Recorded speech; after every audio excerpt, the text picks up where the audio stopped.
నాటుకోళ్ళ ప్రియులందరికీ నమస్కారం. ఇక్కడ మీకు కనపడుతున్న పెట్ట వచ్చేసేసి ఇది ఇంతకుముందు 7 పిల్లల్ని చేసింది. ఆ 7 పిల్లల్లో 2 పోయినాయి, ఒక 5 పిల్లలు అయితే ఉన్నాయి.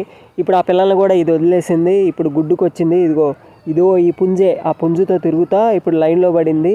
ఆల్రెడీ 4-5 గుడ్లు పెట్టింది. ఇప్పుడు కూడా ఎక్కడ గుడ్డు పెడతామని అరుస్తూ ఉంది. చూస్తున్నారు కదా, ఈ 5 పిల్లలే దాని పిల్లలు. ఇంతకుముందు చెప్పాను కదా, 7 పిల్లల్లో 2 పోయినాయి, 5 ఉన్నాయని. ఆ 5 పిల్లలు ఇయ్యే. 3.5 నెల వయసు ఉన్నాయి వీటిని వదిలేసింది. వీటిని వదిలేసి ఆ పుంజుతో తిరుగుతా మళ్ళీ లైన్లోకి వచ్చి గుడ్లు పెడతా ఉంది. ఈరోజు కూడా గుడ్డు పెట్టడానికి అరుస్తూ ఉన్నాయి. ఈ 5 పిల్లల్లో ప్రస్తుతానికైతే 3 పెట్టలు, 2 పుంజులు అయితే ఉన్నాయి. మీ అందరికి కనపడుతుంది కదా, అటు ఇటు 2 పుంజులు ఉన్నాయి, మధ్యలో ఉన్నాయి 3 పెట్టలు మీకు కనపడుతున్నాయి. ఈ టేపు ఎర్రగాను నల్లగా ఉంది, అది పుంజు. ఈ టేపు కూడా ఎర్రగా నల్లగా ఉంది, అది పుంజు. మధ్యలో ఉన్న 3 వచ్చేసేసి పెట్టలు అనమాట. ఇవి మంచి పిల్లలు, బాగా పెరిగినాయి.